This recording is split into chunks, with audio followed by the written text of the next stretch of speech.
Bonjour, je suis Stéphanie Coco, bienvenue sur ma chaîne YouTube. Je suis coach et thérapeute et j'accompagne les flammes jumelles. Nous avons l'impression de le ressentir intérieurement, d'avoir une connexion particulière avec cette personne. Et puis au fur et à mesure de votre transformation, de vos libérations, de l'avancée du duo, eh bien les fréquences avec le jumeau deviennent de plus en plus fines. C'est-à-dire que elles deviennent vraiment plus subtiles.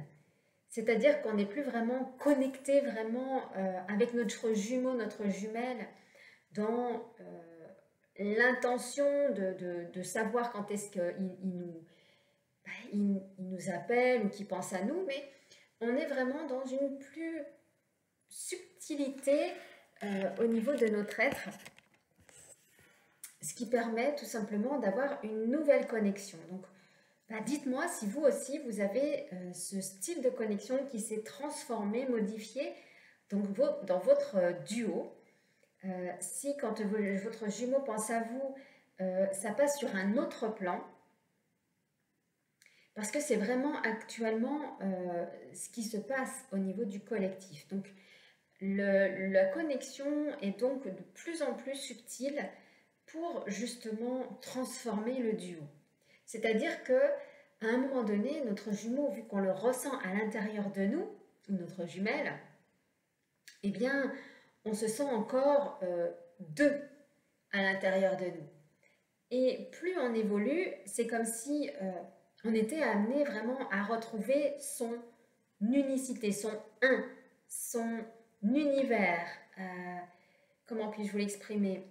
Se retrouver tout simplement, d'être unique, d'être dans son unicité. Voilà, je pense que c'est ça, le bon terme, l'unicité.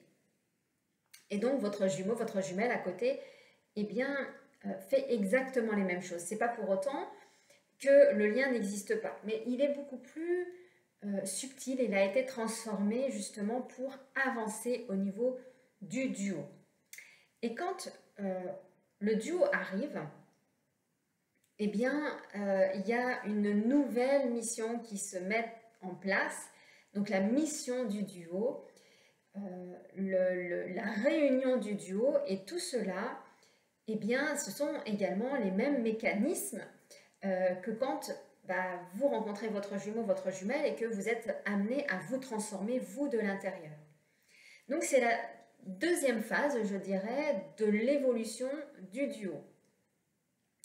Et dans cette phase, donc vraiment de l'accomplissement du duo, eh bien, il y a à l'intérieur, je dirais, les mêmes peurs que ce qui a pu arriver au début de votre rencontre avec les égos, justement, qui sont là et qui se protègent. Eh bien, dans la réunion, dans la mise en place du duo, malgré toutes les transformations qu'on ait pu faire, l'ego que l'on a pu maîtriser, c'est comme si, eh bien, rien n'avait été fait. Et j'avoue que ça peut être même déstabilisant, car c'est comme si on n'avait pas du tout fait de travail sur nous. Et donc, il y a le premier cercle qui s'ouvre. Votre cercle à vous, c'est vos blessures à vous qui vous appartiennent. À vous, votre lignée et tout ce qui se passe à l'intérieur. Donc, votre cercle, dans un premier temps, eh bien, c'est celui où vous êtes amené vraiment à le transformer, à vraiment retrouver votre puissance, votre unicité, votre complétude pour pouvoir vous libérer et pouvoir évoluer, transformer ces énergies en vous. Et puis, une fois que tout ça s'est mis en place, qu'avec le jumeau, tout a été transformé, vos blessures, eh bien, il y a donc le deuxième cercle qui s'ouvre. Et donc, c'est le cercle avec le duo. Et dans ce duo, dans ce nouveau cercle, eh bien, il se peut que vous retrouviez les mêmes problèmes qu'au début.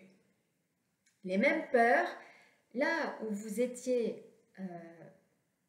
tout simplement mise à récupérer votre unicité, à travailler sur vous vos blessures, travailler sur vous votre ego blessé, eh bien dans ce duo, c'est comme si, à nouveau, une nouvelle bulle se réouvrait.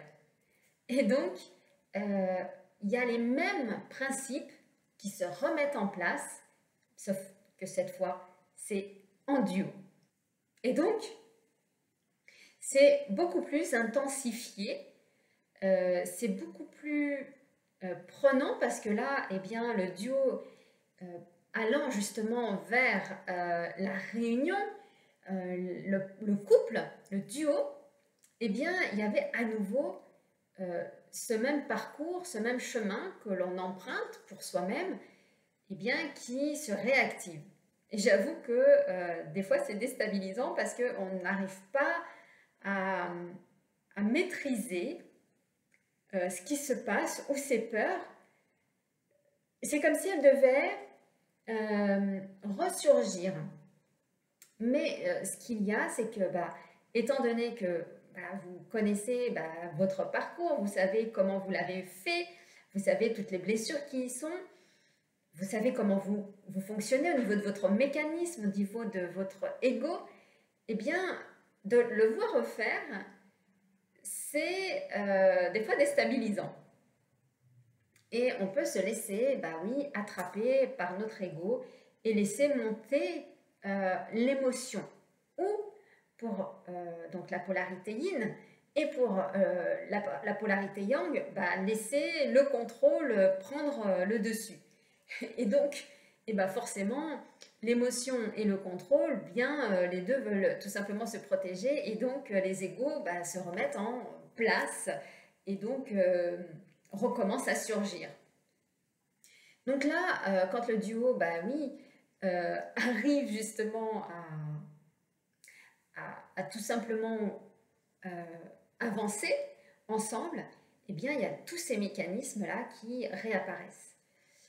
Et pour cela, eh bien, la seule chose, eh bien, c'est de continuer, en tout cas, à aller regarder à l'intérieur de soi qu'est-ce que ça vient toucher maintenant avec le duo. C'est-à-dire que vos blessures qui ont été à titre personnel peuvent être également en lien dans votre duo de flammes jumelles. Et donc, ça va être également de transmuter cela, de libérer, de pouvoir avancer dans votre duo et de pouvoir justement exprimer tout ce qui se passe à l'intérieur de vous sans pour autant faire émerger tous ces états émotionnels qu'auparavant on ne savait pas gérer. Donc là, je parle pour la polarité yin qui a du mal à gérer ses émotions. Parce que l'état émotionnel du yin, en fait, c'est comme si le yin ne savait pas gérer ses états émotionnels. C'est une énergie en nous qui n'est pas maîtrisée. Et donc, l'émotionnel est à maîtriser, le mental est à maîtriser, l'ego est à maîtriser.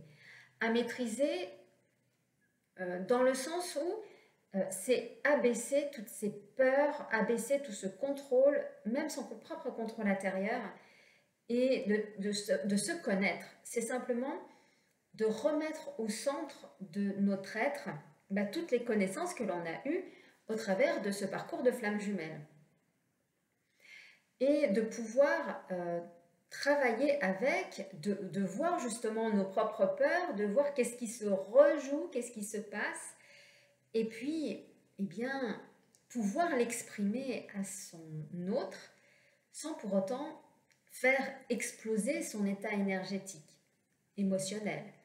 Pour la polarité yang, c'est de voir son propre contrôle sans pour autant mettre un énorme contrôle sur son jumeau ou sa jumelle.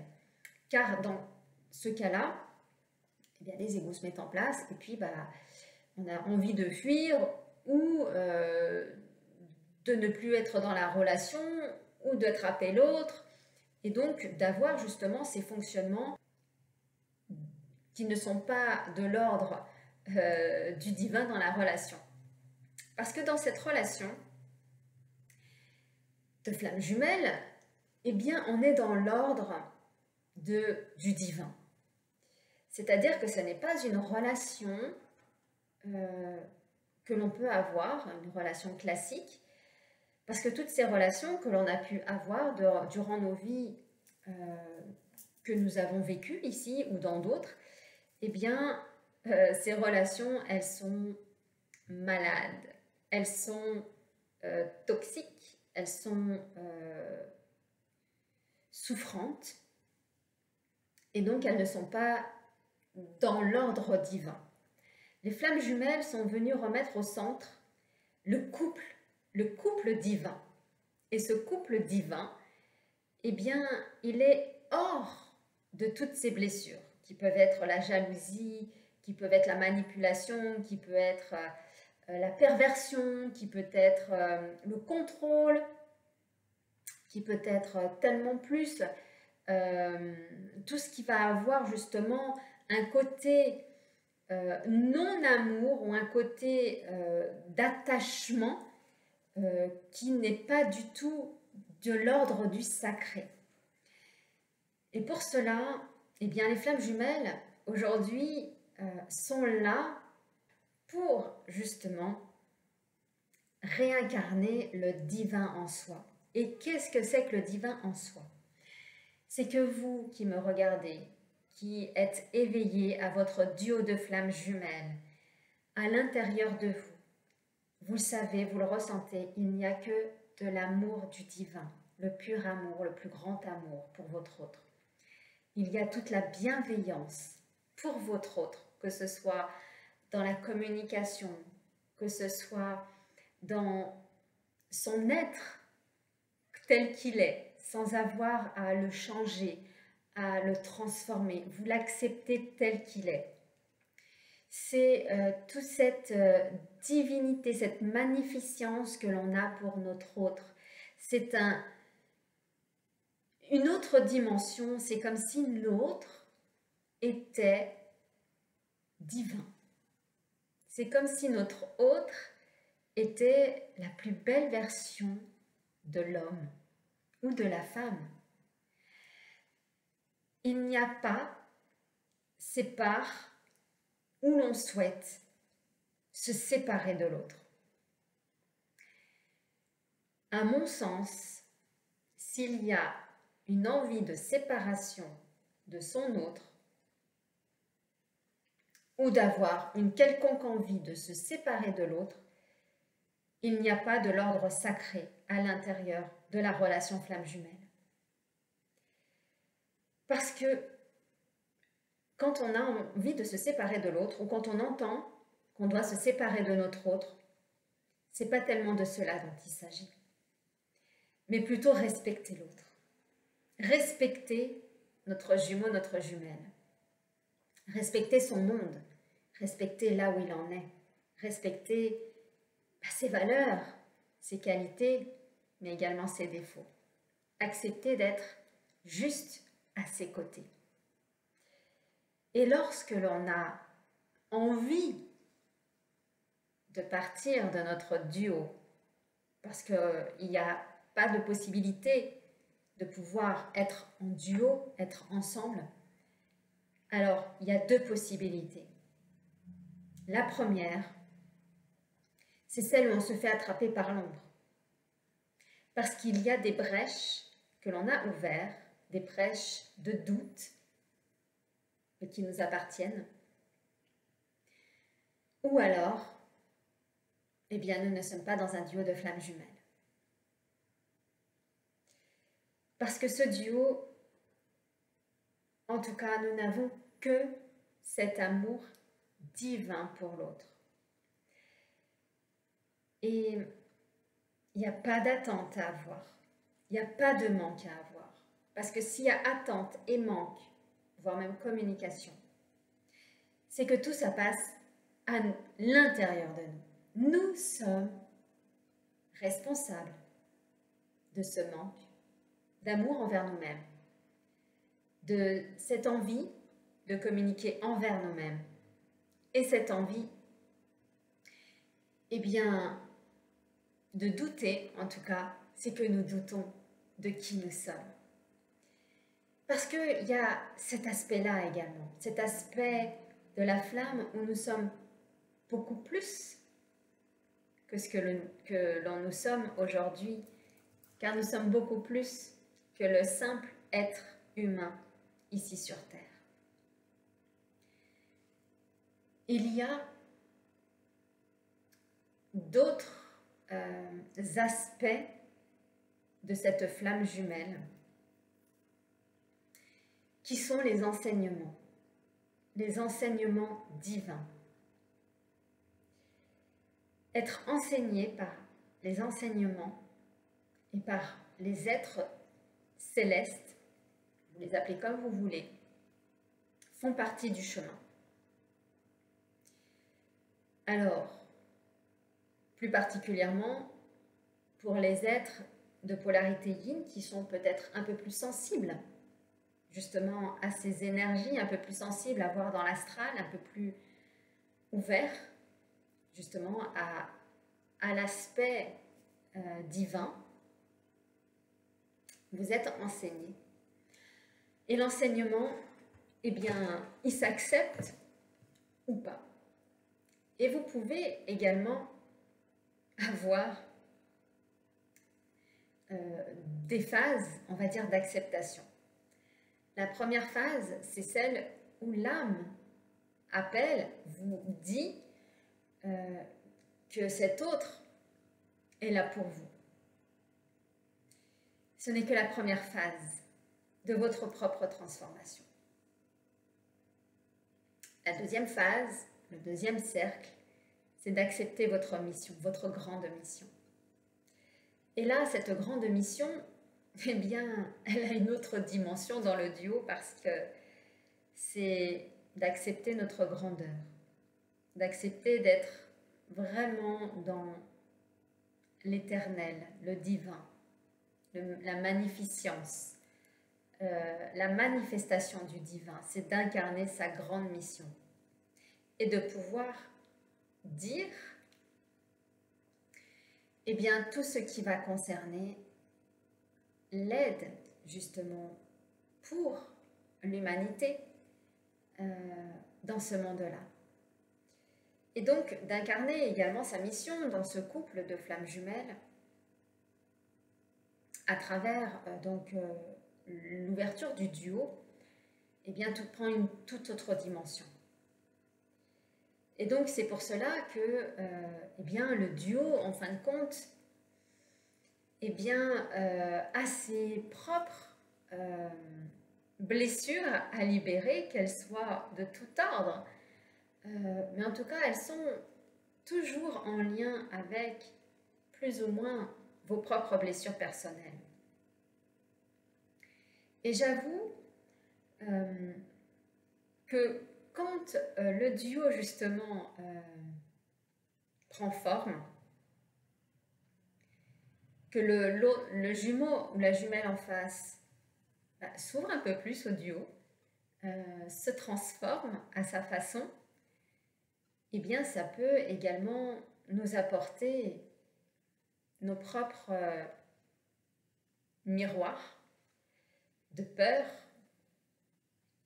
ou de ce qui a pu se passer dans des vies antérieures, de blessures, de morts avec nos jumeaux, de tout ce qui va être en lien avec tout cela, avec nos vies antérieures, et passer par les différentes étapes. Alors ça peut être des vies antérieures qui se sont faites au niveau de la création, que ce soit au niveau, par exemple, de l'Égypte, avec les pharaons, que ce soit au niveau, que sais-je, peut-être de la préhistoire. En tout cas, votre histoire du duo, eh bien, va revenir devant vous. Et réouvrir, on va dire, toutes ces failles pour que le duo, en tout cas, puisse se transformer. Et pour se transformer, eh bien, il y a toute la partie alchimie de notre être, de nos blessures, et de travailler avec d'autres aspects de qui nous sommes. C'est-à-dire que il y a toute la réintégration des flammes, des 12 flammes sacrées. Et je vous encourage à regarder cela avec la merveilleuse Dominique Clerc-Germain, qui parle justement de tous ces aspects, et elle en parle certainement mieux que moi pour justement vous exposer toute cette magnificence dans le couple de flammes jumelles, mais dans le couple sacré au niveau de chaque duo, au niveau humain. Et bien sûr, de pouvoir être vraiment dans le divin. Le divin, c'est tout ce qui va avoir avec l'amour, le propre amour de soi, mais également l'amour que l'on transmet à l'autre. Et tout cela passe d'abord par soi. Donc, s'aimer avant tout est très, très important pour incarner notre duo, qui est le pilier qui ouvre la porte du divin, mais pas que. Pour nous, toutes les femmes, eh bien, ça va passer également par notre être sacré, notre sexualité sacrée, qui va ouvrir justement la connexion au divin. Donc, oui, quand nous sommes en relation avec notre jumeau, notre jumelle, il y a la sexualité qui est au cœur. Et si la sexualité est blessée, et tous les aspects qui sont de non-amour, en tout cas, de cette propre sexualité, eh bien, montrent à quel point le duo peut être encore dans les blessures du divin, de non-amour. Donc voilà, mes chères flammes, de quoi avoir de la réflexion là-dessus, de pouvoir également réouvrir tout son amour à soi-même pour pouvoir ouvrir ce cœur aux jumeaux et de pouvoir incarner ce duo et le vivre pleinement dans cette vie. Dites-moi en commentaire si aujourd'hui vous avez vous-même ressenti ces niveaux énergétiques qui sont beaucoup plus subtils, si vous avez ressenti justement cette transformation d'entrer dans ce nouveau cercle du duo. Et puis, je vous dis à très vite pour une prochaine vidéo.